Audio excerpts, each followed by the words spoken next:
Welcome to exam सहपाठी। आज के इस वीडियो में हम जूनियर के सिलेबस के क्रम में अगला टॉपिक देखेंगे जो कि है भारतीय अर्थव्यवस्था एवं उसकी चुनौतियां। तो आइए इसके बारे में स्टार्ट करते हैं। सबसे पहले देखते हैं कि अर्थशास्त्र क्या है। तो किसी वस्तु सेवा के उत्पादन, उसका वितरण और उसके उपभोग की प्रक्रिया का जो अध्ययन होता है वो होता है अर्थशास्त्र। इसमें आपको याद रखने वाली कौन सी बात है? तो याद रखने वाली चीज़ है कि अर्थशास्त्र के जनक कौन थे। तो अर्थशास्त्र के जनक थे सर एडम स्मिथ, और उनकी जो एक महत्वपूर्ण पुस्तक है उसका भी नाम वेल्थ ऑफ नेशन है। तो ये दोनों इंपॉर्टेंट पॉइंट आप याद रखेंगे कि अर्थशास्त्र के जनक सर एडम स्मिथ और इनकी पुस्तक क्या है। तो इनकी पुस्तक है वेल्थ ऑफ नेशन। ठीक है। अब देखते हैं कि अर्थशास्त्र के प्रकार। तो अर्थशास्त्र के निम्नलिखित प्रकार होते हैं। कौन कौन से हैं? तो ये है कि आपका व्यष्टि अर्थशास्त्र, इसको बोलते हैं सूक्ष्म अर्थशास्त्र। ठीक है। ये होता है आपका माइक्रो इकोनॉमिक्स। तो माइक्रो इकोनॉमिक्स में किसका अध्ययन करते हैं?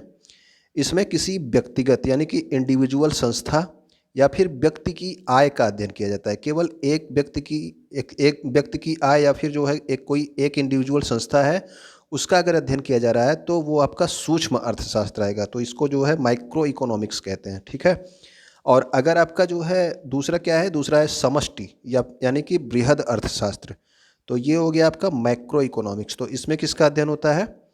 इसमें जो है किसी राष्ट्र के संबंध में आय व्यय का अध्ययन जब किया जाता है तो वो आपका बृहद अर्थशास्त्र यानी कि मैक्रो इकोनॉमिक्स। ठीक है।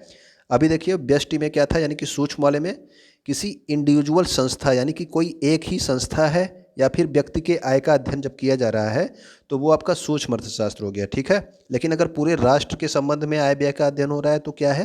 तो वो हो गया आपका मैक्रो इकोनॉमिक्स यानी कि बृहद अर्थशास्त्र। ठीक। और ये व्यष्टि और समष्टि यानी कि माइक्रो और मैक्रो में जो है 1932 में किसने इसको विभाजित किया था? रेगनर क्रिस ने जो है माइक्रो और मैक्रो को विभाजित किया था। ठीक है ना, कि माइक्रो इकोनॉमिक्स क्या है और मैक्रो इकोनॉमिक्स क्या है। ठीक। अब देखते हैं हम अर्थव्यवस्था। तो अर्थव्यवस्था क्या है कि अर्थशास्त्र में हम जिनका अध्ययन किया जाता है, यानी कि अर्थशास्त्र में जिनका किसका अध्ययन किया जाता है? उत्पादन का, वितरण का और उपभोग का। ठीक है ना। तो इनका अध्ययन किया जाता है और इसको व्यवहारिक रूप से लागू करना यानी कि इनका प्रैक्टिकल इम्प्लीमेंटेशन जो होता है, जो अर्थशास्त्र के ये तीनों पॉइंट हैं कि उत्पादन, वितरण और उपभोग का, ठीक है, इसको व्यवहारिक रूप में लागू करना ही क्या कहलाता है? तो वो कहलाता है अर्थव्यवस्था। ठीक है। तो अर्थव्यवस्था में आपको ये तीन ध्यान रखने हैं कौन कौन से इसके प्रकार होते हैं। तो ये है आपकी पूंजीवादी अर्थव्यवस्था, दूसरा है समाजवाद अर्थव्यवस्था और तीसरा आपका है मिश्रित अर्थव्यवस्था। तो भारत के संदर्भ में अगर पूछा जाएगा तो भारत में कौन सी अर्थव्यवस्था होती है? भारत में होती है मिश्रित अर्थव्यवस्था। सबसे पहले देखते हैं हम पूंजीवाद अर्थव्यवस्था को।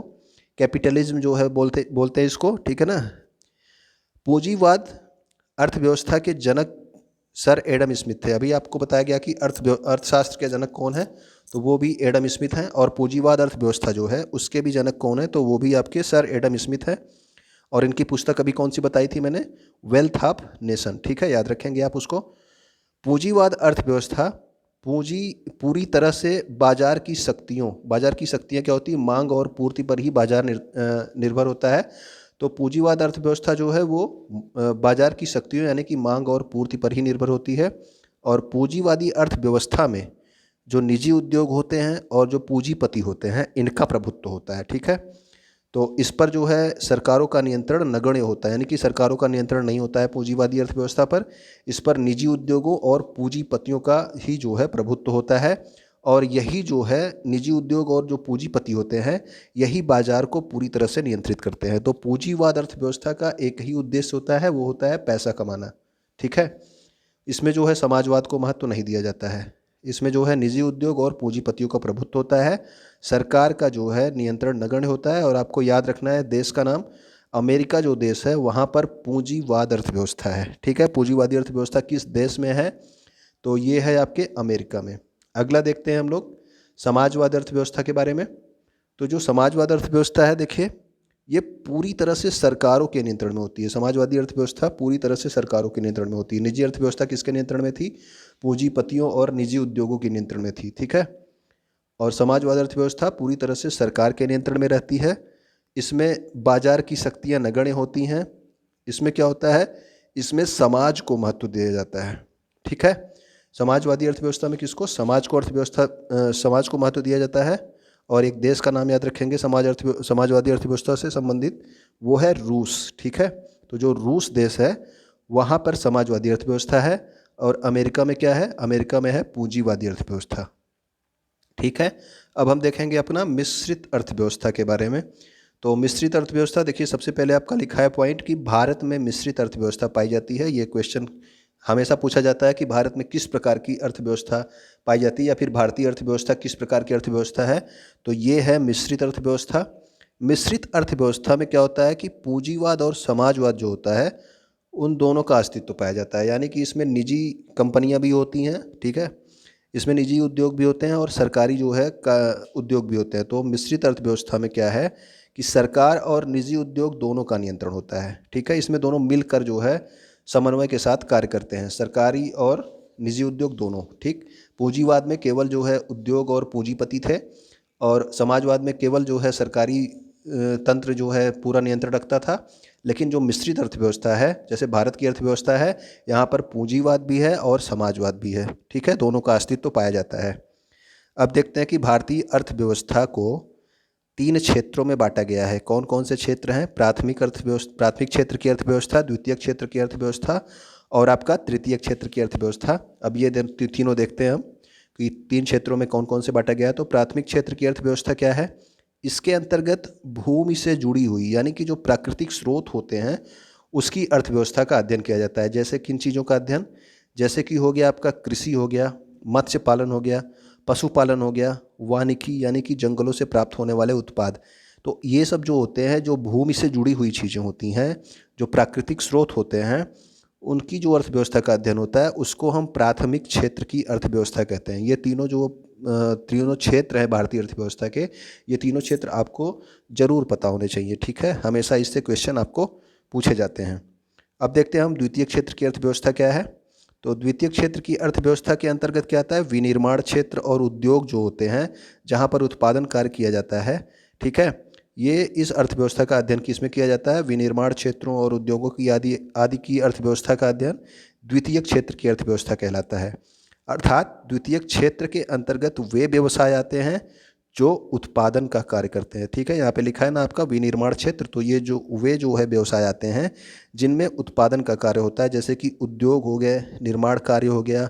ठीक है, कपड़ा उद्योग, खनिज उद्योग, ये सब जो उद्योग होते हैं ये आपके द्वितीय क्षेत्र में। और अगर कृषि, मत्स्य पालन यानी कि ज़मीन से जुड़ी हुई चीज़ें, प्राकृतिक स्रोत हो गया, तो वो आपका प्राथमिक अर्थव्यवस्था होता है। ठीक, अब देखते हैं तृतीय अर्थव्यवस्था क्या है।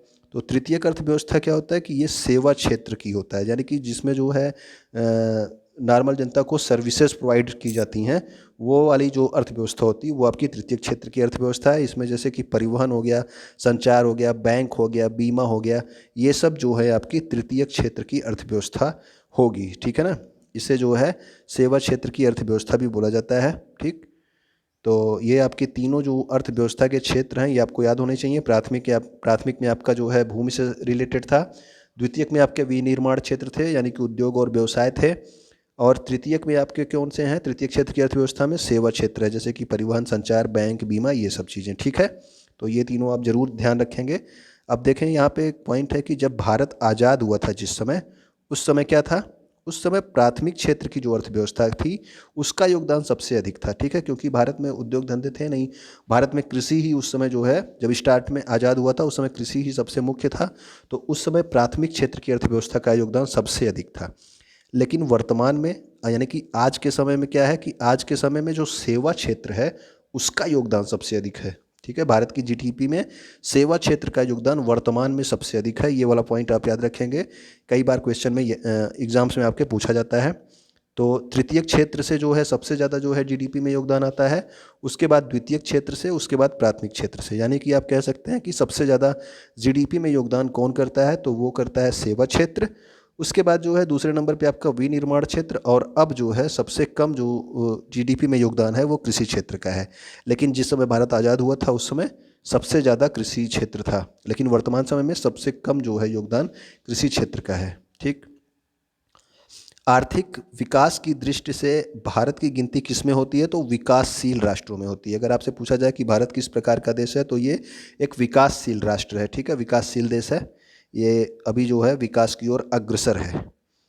भारत में जनसंख्या की अधिकता के कारण इसे जो है एक श्रम आधिक्य वाली अर्थव्यवस्था के रूप में परिभाषित किया जाता है। ये क्वेश्चन डायरेक्ट पूछा गया है कि भारत को किस प्रकार की अर्थव्यवस्था के रूप में जो है परिभाषित किया जा सकता है। तो उसका जो है आपका है कि क्योंकि जनसंख्या की अधिकता है यहाँ पे, तो श्रम आधिक्य वाली अर्थव्यवस्था के रूप में इसको परिभाषित किया जा सकता है। ये वाला वर्ड आप जरूर याद रखेंगे।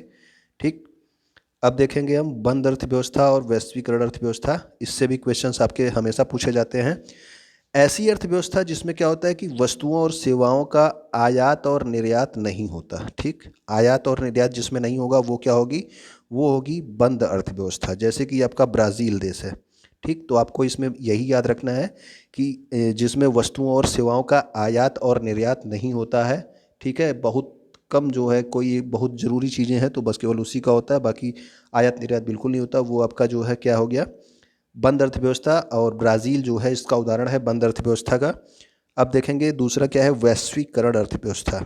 तो वैश्वीकरण अर्थव्यवस्था में क्या होता है कि वैश्वीकरण का जो है शाब्दिक अर्थ है वो क्या होता है, वो है स्थानीय या क्षेत्रीय वस्तुओं या फिर घटनाओं का विश्व स्तर पर रूपांतरण। यानी कि जैसे कि एक देश का पूरे वर्ल्ड में जो है बिजनेस करना, ये सब जो है आपकी वैश्वीकरण अर्थव्यवस्था कही जाएगी। ठीक, वैश्वीकरण का उपयोग अक्सर आर्थिक वैश्वीकरण के संदर्भ में किया जाता है। ठीक, यानी कि व्यापार, प्रत्यक्ष विदेशी निवेश, पूंजी प्रवाह, प्रवास और प्रौद्योगिकी के प्रसार के माध्यम से राष्ट्रीय अर्थव्यवस्था का अंतर्राष्ट्रीय अर्थव्यवस्थाओं में एकीकरण। यानी कि एक देश की अर्थव्यवस्था का पूरे विश्व की अर्थव्यवस्था में एकीकरण क्या होता है, वो होता है आपका वैश्वीकरण अर्थव्यवस्था। ठीक है, यानी कि क्षेत्रीय वस्तुओं या घटनाओं का किस पर, विश्व स्तर पर रूपांतरण ही आपका वैश्विक अर्थव्यवस्था है। ठीक है, तो इसको आप जरूर ध्यान रखेंगे। आइए आगे देखते हैं। फिर उसके बाद क्या है कि आपका मानव विकास सूचकांक। ठीक है, ये सारे जो पॉइंट्स हैं ये सब जो है किसी न किसी एग्जाम्स में हमेशा से पूछे गए हैं, इसीलिए मैं इन सबको क्लियर कर रहा हूँ। अर्थव्यवस्था से रिलेटेड ये सारे पॉइंट्स जो है एग्जाम्स में हमेशा पूछे जाते रहते हैं। तो ये आपका अगला है मानव विकास सूचकांक, ह्यूमन डेवलपमेंट इंडेक्स बोलते हैं इसको, SDI आपने सुना होगा। मानव विकास सूचकांक प्रत्येक वर्ष संयुक्त राष्ट्र विकास परिषद यानी कि यूनाइटेड नेशन डेवलपमेंट प्रोग्राम द्वारा प्रकाशित किया जाता है। UNDP का मुख्यालय कहाँ पे है, तो UNDP का मुख्यालय है न्यूयॉर्क में। ठीक है, तो ये आप जरूर याद रखेंगे कि ये इसको मानव विकास सूचकांक को प्रकाशित कौन करता है, तो वो है यूनाइटेड नेशन डेवलपमेंट प्रोग्राम यानी कि संयुक्त राष्ट्र विकास कार्यक्रम। ये भी एक क्वेश्चन आपका बनता है। उसके बाद आपका क्वेश्चन जो बनता है कि मानव विकास सूचकांक की अवधारणा जो है ये किसने प्रस्तुत की थी, तो ये प्रस्तुत किया था पाकिस्तानी अर्थशास्त्री महबूब उल हक के द्वारा। ठीक है, इस अवधारणा को प्रस्तुत किया गया था, यानी कि मानव विकास सूचकांक ह्यूमन डेवलपमेंट इंडेक्स की जो कॉन्सेप्ट है ये किसके द्वारा दिया गया था, तो महबूब उल हक के द्वारा दिया गया था। और किस सन में, तो 1990 में दिया गया था। और इसका जो है भारतीय अर्थशास्त्री जो थे अमर्त्य सेन, इन्होंने इसका समर्थन किया था। यानी कि जो मानव विकास सूचकांक महबूब उल हक के द्वारा दिया गया था उसका समर्थन जो है अमर्त्य सेन के द्वारा किया गया था। तो क्वेश्चन आपसे यही पूछा जाता है कि इसकी अवधारणा किसने दी थी, तो आपका आंसर होगा महबूब उल हक ने। ठीक है, 1990 में। और कौन इसको प्रकाशित करता है, तो प्रकाशित करता है संयुक्त राष्ट्र विकास कार्यक्रम। अब इसमें 3 घटक होते हैं और ये 3 घटक हमेशा जो है आपके अलग अलग एग्जाम्स में ये घटक आपसे ज़रूर पूछे जाते हैं। सबसे ज़्यादा जो SDI में पूछा जाता है वो ये 3 घटक पूछे जाते हैं। तो ये 3 घटक आपको जरूर याद होने चाहिए कि मानव सूचकांक के 3 घटक कौन होते हैं, कि इन 3 बेस पे जो है मानव सूचकांक का जो है कैलकुलेशन किया जाता है। पहला है आपका प्रति व्यक्ति आय, दूसरा है जन्म के समय जीवन प्रत्याशा, ठीक है, और तीसरा है सकल पंजीयन दर यानी कि शिक्षा। तो ये प्रति व्यक्ति आय, जीवन प्रत्याशा, शिक्षा, ये तीनों चीज़ें आप जरूर अपने गांठ बांध लेंगे। ये जरूर आपसे पूछा जाता है, यही सबसे ज़्यादा पूछा जाता है कि मानव विकास सूचकांक के 3 घटक कौन से हैं, यानी किन आधारों पर मानव विकास सूचकांक को प्रस्तुत किया जाता है। ठीक, भारत का पहला मानव विकास रिपोर्ट जो है वो अप्रैल 2002 में जारी किया गया था। ये भी आप याद रखेंगे, अप्रैल 2002 में भारत का पहला मानव विकास रिपोर्ट जारी किया गया था। और 2020 में जो UNDP द्वारा मानव विकास सूचकांक जारी किया गया है उसमें भारत की स्थान 131वां है। तो ये आपका करंट अफेयर्स का क्वेश्चन बन जाता है कि मानव विकास सूचकांक में भारत की रैंक क्या है। तो भारत की रैंक जो है जो 2020 में जारी हुई है उसमें भारत की रैंक है 131। ठीक, तो आप इसको जरूर याद रखेंगे। और प्रथम स्थान पे कौन है इसको भी याद रखेंगे कि फर्स्ट नंबर पे जो है नॉर्वे है ह्यूमन डेवलपमेंट इंडेक्स में, और भारत की रैंक क्या है तो 131 है। ठीक, अब देखते हैं हम लोग कर व्यवस्था के बारे में। टैक्सेशन, टैक्स जो लगता है, तो टैक्स के बारे में आप लोग जानते ही होंगे। सार्वजनिक वस्तुओं तथा सेवाओं की पूर्ति के लिए सरकार द्वारा व्यक्तियों और कंपनियों पर एक अनिवार्य अंशदान लगाया जाता है जो कि कर कहलाता है। ठीक है, हम लोगों से कर लिया जाता है ताकि सड़कों का निर्माण, अस्पतालों का निर्माण, सरकारी स्कूलों का निर्माण ये सब किया जा सके। तो ये जो होता है ये सरकार जो है व्यक्तियों और कंपनियों पर लगाती है। ठीक है ना। आपका इम्पोर्टेंट क्या है, ये प्रत्यक्ष कर और अप्रत्यक्ष कर दो प्रकार के कर होते हैं, ये इम्पोर्टेंट है। और इसमें भी जो है कौन कौन से कर होते हैं, प्रत्यक्ष कर और कौन से अप्रत्यक्ष कर होते हैं, ये ज़्यादा इम्पोर्टेंट है। अब देखिए, जिस कर का प्राथमिक और अंतिम भार एक ही व्यक्ति या संस्था को देना पड़े, यानी कि प्रत्यक्ष कर क्या होता है, जैसे अगर आपके ऊपर लगा है तो ये आप ही देंगे। ठीक है ना, इसे आपको ही चुकाना पड़ेगा। अतः वह व्यक्ति या संस्था कि किसी और पर जो है कर के भार को विवर्तित ना कर सके, यानी कि प्रत्यक्ष कर जो होता है वो जिसके ऊपर लगाया जाता है उसी के द्वारा दिया जाता है। ठीक है, तो प्रत्यक्ष कर आपके ऊपर लगाया गया तो आप ही देंगे। जैसे कि केंद्र सरकार कौन कौन से प्रत्यक्ष कर लगाती है, ये देखिए, ये आपका इंपॉर्टेंट है। कौन कौन से कर जो है प्रत्यक्ष कर हैं, कौन से अप्रत्यक्ष कर हैं, यही आपसे क्वेश्चन बनता है। तो केंद्र सरकार द्वारा प्रत्यक्ष कर कौन कौन से लगाए जाते हैं, आयकर, उपहार कर यानी कि गिफ्ट टैक्स, आपका निगम कर हो गया, धन कर हो गया, संपत्ति या संपदा कर हो गया, ब्याज कर हो गया, और उसके बाद वस्तुओं का हस्तांतरण, इसके बाद एक और आपका है प्रतिभूति स्थानांतरण कर। ठीक है ना, तो ये सारे जो है आपके प्रत्यक्ष कर हैं, आप इसको जरूर याद रखेंगे। अधिकतर आय कर, उपहार कर, निगम कर, धन कर, संपत्ति संपदा कर, ब्याज कर, वस्तुओं का हस्तांतरण और प्रतिभूति स्थानांतरण कर, ये सारे कर आपके प्रत्यक्ष कर जो कि केंद्र सरकार द्वारा लगाए जाते हैं। और राज्य सरकार द्वारा जो प्रत्यक्ष कर लगाए जाते हैं वो कौन से हैं, भू राजस्व कर, ठीक है, और कृषि पे जो आय होती है उसका कर, और व्यवसाय कर। तो ये राज्य सरकार द्वारा प्रत्यक्ष कर लगाए जाते हैं। और प्रत्यक्ष कर होते क्या है, जिसके ऊपर लगाया जाएगा उसी को जो है वो कर देना पड़ेगा। ठीक है, अब हम देखेंगे अप्रत्यक्ष कर के बारे में। तो अप्रत्यक्ष कर क्या होता है, जिस कर का प्राथमिक भार यानी कि कराघात बोलते हैं इसको, जो प्राथमिक भार दिया जाता है कि जिसके ऊपर टैक्स लगाया जाता है, कराघात, किसी एक व्यक्ति या संस्था पर लगाया जाए परंतु, ठीक है ना, यानी कि प्राथमिक भार किसी एक व्यक्ति या संस्था पर लगाया जाए लेकिन अंतिम भार यानी कि जो टैक्स देगा वो किसी अन्य व्यक्ति या उपभोगकर्ता पर पड़े, यानी कि टैक्स किसी और पे लगाया गया लेकिन दे कौन रहा है, दे कोई और रहा है, तो वह अप्रत्यक्ष कर कहलाता है। अप्रत्यक्ष कर जिसके ऊपर लगाया जाता है वह उसे किसी और के ऊपर विवर्तित कर सकता है, यानी कि ठीक है, अगर आपके ऊपर टैक्स लगा है तो आप वो टैक्स किसी और से ले सकते हैं। जैसे आप देखते हैं कि रेस्टोरेंट में खाने के बाद जो जीएसटी कर लगा जाता है वो कस्टमर से ही लिया जाता है, यानी कि कर तो रेस्टोरेंट के ऊपर लगा है लेकिन जो है दे कौन रहा है, तो देता है उसको कस्टमर देता है। खाने के बाद जो है उसमें खाने के अलावा जीएसटी टैक्स भी उसको वो देता है, तो वो टैक्स जो है रेस्टोरेंट के ऊपर लगता है लेकिन देता कौन है, तो वो कस्टमर देता है।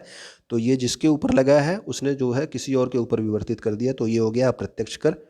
ठीक है, तो अब देखिए केंद्र सरकार द्वारा जो है जो अप्रत्यक्ष कर लगते हैं वो है आपका सर्विस टैक्स, सेवा कर, केंद्रीय उत्पाद शुल्क हो गया, सीमा शुल्क हो गया, केंद्रीय बिक्री कर। ठीक है ना, आप कोई भी अप्रत्यक्ष कर ही याद रख लेंगे तो आप प्रत्यक्ष कर को अलग कर पाएंगे। तो ये क्वेश्चन आपसे डायरेक्ट यही पूछा जाता है कि कौन सा कर प्रत्यक्ष कर है, ठीक है, या कौन सा कर अप्रत्यक्ष कर है। अब देखेंगे राज्य सरकार द्वारा जो अप्रत्यक्ष कर लगते हैं वो कौन कौन से हैं, बिक्री कर हो गया, डीजल पेट्रोल पर जो कर हो गया, ठीक है, डीजल पेट्रोल पर जो कर लगता है वो भी हम ही लोगों से लिया जाता है, राज्य उत्पाद शुल्क, ठीक, और स्टाम्प और पंजीयन शुल्क, आप स्टाम्प जो है स्टाम्प का शुल्क आपसे ही लिया जाता है, चुंगी का कर लिया जाता है आपसे, मनोरंजन कर, फिल्म देखने जाते हैं तो उसमें जो है फिल्म के टिकट में आपसे टैक्स भी वसूला जाता है, उसके बाद विज्ञापन कर। तो ये सभी जो है राज्य सरकार द्वारा अप्रत्यक्ष कर हो गए। तो ये जो कर हैं ये आप जरूर याद रखेंगे, और वाहन पर जो कर है ये भी राज्य सरकार द्वारा अप्रत्यक्ष कर है। ठीक, तो ये कर आप जरूर याद रखेंगे कि ये कौन कौन से कर जो है आपके ऊपर लगाए जा रहे हैं। ठीक है, इसके बाद रिजर्व बैंक ऑफ इंडिया से भी क्वेश्चन आपसे ज़रूर बनते हैं। ये जो है एक क्वेश्चन आपसे हमेशा पूछ लिया जाता है इसके राष्ट्रीयकरण के बारे में या फिर इसकी स्थापना के बारे में, तो आइए इसको भी देख लेते हैं।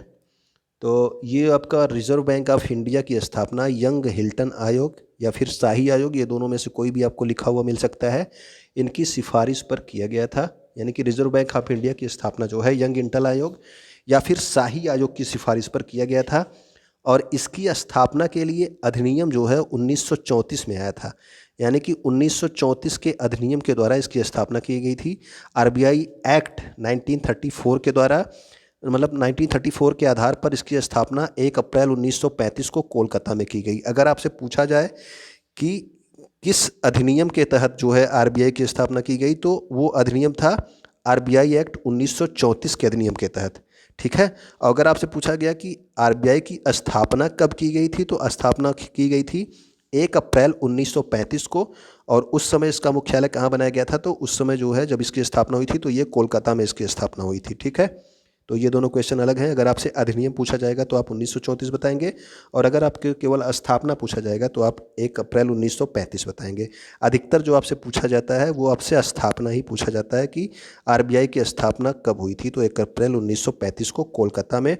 और 1937 में इसका मुख्यालय क्या किया गया, स्थायी रूप से मुंबई स्थानांतरित कर दिया गया। और वर्तमान में इसका मुख्यालय कहाँ पर है, तो इसका मुख्यालय है मुंबई में। तो आपसे जो पूछा जाता है वो वर्तमान का पूछा जा सकता है। हो सकता है आपसे पिछला भी पूछ ले कि इसकी स्थापना के समय इसका मुख्यालय कहाँ था, तो कोलकाता में था, लेकिन वर्तमान में आरबीआई का मुख्यालय मुंबई में है। ठीक। प्रारंभ में यह क्या था, प्रारंभ में यह निजी स्वामित्व वाला था, यानी कि ये भी जो है प्राइवेट था स्टार्टिंग में। लेकिन 1 जनवरी 1949 को आरबीआई का क्या किया गया, राष्ट्रीयकरण किया गया। 1 जनवरी 1949, ये भी डेट इंपॉर्टेंट है। आपसे पूछा जाता है कि आरबीआई का राष्ट्रीयकरण कब किया गया। ठीक है। तो आप याद रखेंगे 1 जनवरी 1949, ये भी डेट इंपॉर्टेंट है। और इसकी स्थापना का भी डेट इंपॉर्टेंट है, 1 अप्रैल 1935 को भी। और क्योंकि डेट वाइज इसको पूछा जाता है, तो इसलिए आप ये दोनों जो है डेट वाइज याद रखेंगे कि 1 जनवरी 1949 को राष्ट्रीयकरण हुआ था और 1 अप्रैल 1935 को स्थापना हुई थी। इस प्रकार इस पर जो है भारत सरकार का पूर्ण स्वामित्व हो गया राष्ट्रीयकरण के बाद, 1 जनवरी 1949 के बाद। Sir sir sir Osborne Smith जो थे वो आरबीआई के प्रथम गवर्नर थे। ठीक। लेकिन जो भारतीय जो प्रथम गवर्नर बने वो कौन थे, तो वो बने सीडी देशमुख। ठीक। तो ये दोनों नाम आप याद रखेंगे कि जो प्रथम गवर्नर थे वो सर ऑसबोर्न स्मिथ थे, और आरबीआई के जो प्रथम गवर्नर बने थे, भारतीय जो प्रथम गवर्नर बने थे, वो थे सीडी देशमुख। और लेकिन वर्तमान में अगर पूछा जाए या फिर आपसे ये पूछा जाए कि आरबीआई के 25वें गवर्नर कौन है, तो आरबीआई के 25वें गवर्नर हैं आपके शक्तिकांत दास। तो आरबीआई के ये आपके वर्तमान में गवर्नर हैं शक्तिकांत दास, और ये 25वें नंबर के गवर्नर हैं। आपसे ये पूछा जाता है कि जब नोटबंदी लागू हुई थी तो उस समय गवर्नर कौन था, तो अब ये याद रखेंगे कि जब नोटबंदी लागू हुई थी तो उस समय गवर्नर थे उर्जित पटेल। ठीक है। आपसे ये क्वेश्चन पूछा जा चुका है, मैंने यहाँ पे लिखा नहीं, मुझे याद नहीं आया, तो अभी मैं बता दे रहा हूँ, आप इसको ध्यान रखेंगे।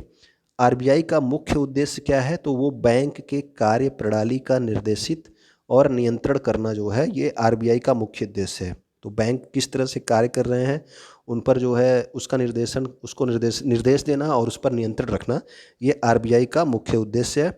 आरबीआई के कार्य आपसे पूछ लिए जाते हैं। ठीक है। 1-2 एग्जाम से मैंने देखा कि आरबीआई के कार्य भी पूछे हैं, तो आप आरबीआई के कार्यों को भी जान लेंगे कि मौद्रिक नीति तैयार करना। ठीक है। यही डायरेक्ट लिखा होता है कि आरबीआई के कार्य मौद्रिक नीति तैयार करना, उसका कार्यान्वयन करना और निगरानी करना। आपसे ये डायरेक्ट क्वेश्चन पूछा गया है कि मौद्रिक नीति को कौन तैयार करता है, तो मौद्रिक नीति तैयार करता है RBI, reserve bank of India. वित्तीय प्रणाली का विनियमन मतलब रेगुलेट करना, और उसका पर्यवेक्षण यानी कि सुपरविजन करना। ठीक है ना। वित्तीय प्रणाली को रेगुलेट और करना और उसको सुपरविजन करना, ये भी आरबीआई का कार्य है।